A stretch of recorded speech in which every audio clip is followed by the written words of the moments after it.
Hello everyone, and welcome to my next adventure. And in this adventure, it's going to be another awesome and epic adventure that I would say that I haven't really posted anything in a while, but it's going to be something that is important to keep in mind when it comes to buying your first sewing machine, or actually just buying a sewing machine that actually isn't really beginner level.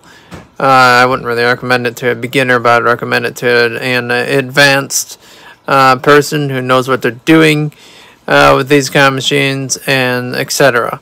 But even if you don't really know how to thread it right, it's totally fine with this particular one.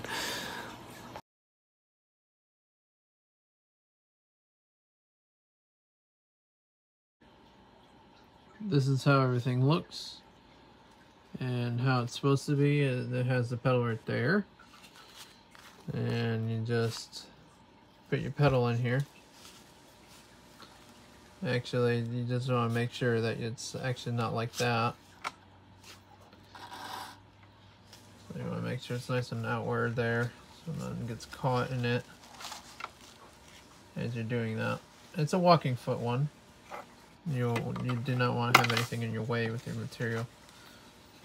So you want to make sure you keep that your stuff on any other stuff out of the way. You want to make sure you line it just right, just like that. And then this right here, the button right back here, that's what makes the presser foot go down, up and down.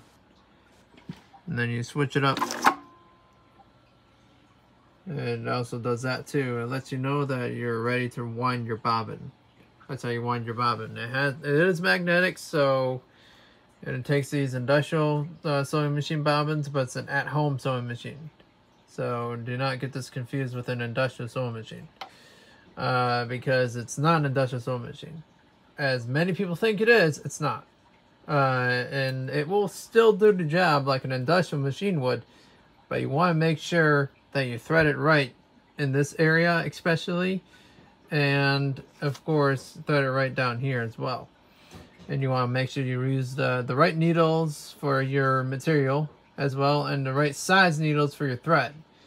I would recommend using a size 16 needle for number 69 thread. Number 69 thread is not compatible with this kind of machine. Did not use that kind of thread in this kind of machine. It is too thick for it, and it will jam it more often. It's bonded nylon thread. I'm talking bonded nylon thread.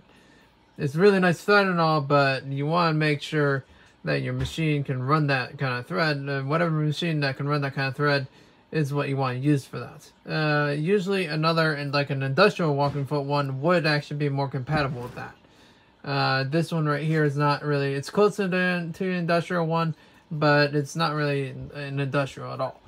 But it's very similar to one. But FAF, it can be also another FAF as well.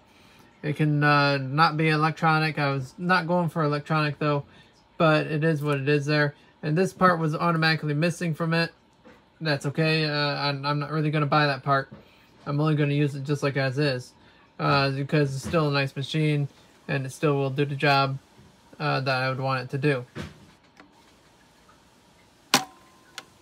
And you just that's how it releases it, and then releasing it down in that downward motion. And then you start it up with your foot pedal. It's at 1.5 right there. That's how you actually can tell 1.5 for stitch length.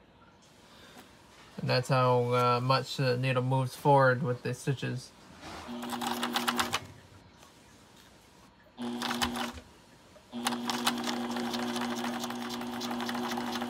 You want to make sure it does not jam. And you don't want to pull it like what I did. You just let it do its thing like that. And this is full throttle.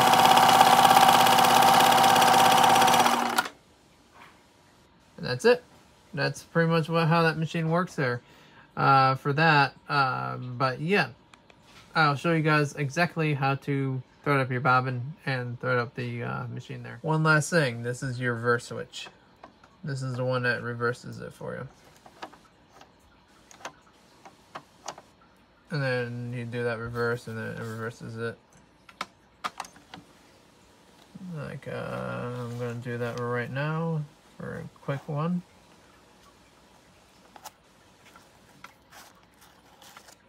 Oh, hang on. Let me do this, that, and make sure it's all nice and sturdy on there. And this is how you do a backwards one.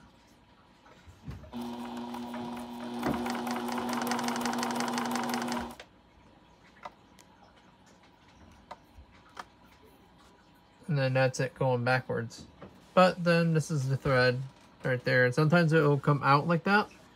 So when it does that, that's when you want to rethread it. Now this is when you actually want to rethread it right here. I'm actually going to rethread it right now and during this one. Yes, I'm holding the camera with one hand. And doing this with one hand is actually still fine. But yeah, through this part first. That part. Right through the other side. Actually, yeah, right through the other side like I did. That's what you do there.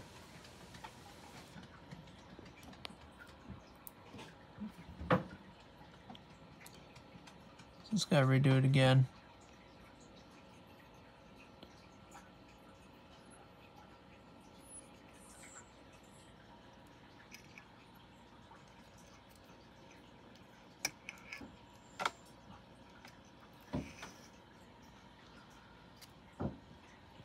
And I made a little knot there.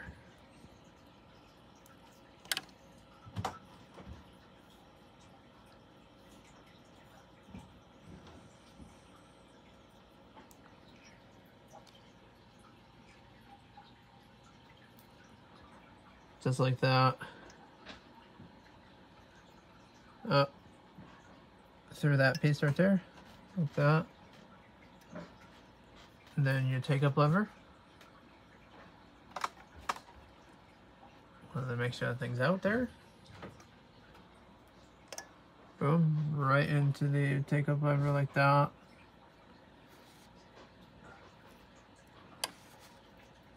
And then you want to use this part right here. But yeah, you go through this part and then you go through your needle with the thread. It's hard to do that with one hand, but you gotta use two hands with that. But yeah, other than that, that's how you thread up your machine there. But then how do you thread up the bobbin is gonna be in the next part here. One more thing, an automatic threader right here. Just like that, and then it brings your thread back. You have a loop right back there. But really what it does is a couple more things really. You want to actually take your thread up and through that and like that, and then you release it like that, and then it will make that loop and make that for you. So you gotta do it in a specific way kind of thing. That's why it requires two hands. One hand to do that with it and one hand to hold your thread.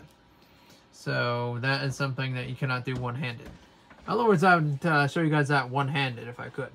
But yeah. Anyways, onto the bobbin winding part of it. This is how you wind your bobbin right here. Even though this one's already full, you just take that. You go like that with it. And then you do that. Of course, there's this one. Not that one. Not with that one, though. With the right size thread, though. This is a size 69 thread right here. You can notice that difference already. This one's a lot bigger than the other one. And this is what I was talking about earlier. That's why I wouldn't recommend using this one with this kind of machine. Because I was told by an expert to not do that with this kind of machine. Then you do that with it. And then it do that.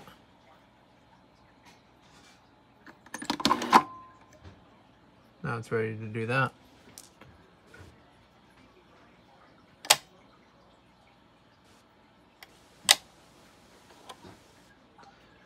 And then you just do this with it.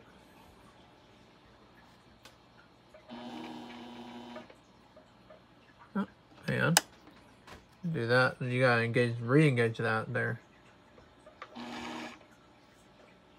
Oh.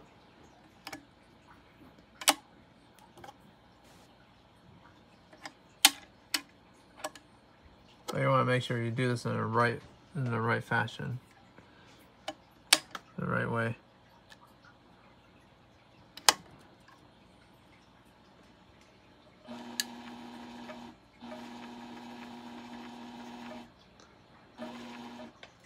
And that's pretty much that. That's that. So that's how you wind up a bobbin with that. And then, of course, you want to make sure that you wind up the bobbin a little bit at first. And then you have like a little tail. Let the tail go in there, and then it'll start doing that with it. And then until it starts doing that with it, perfectly fine. Don't forget to like and subscribe if you haven't subscribed already. And I'd say if you guys have any additional questions, please comment down below over there. And see you guys on my next adventure. Bye.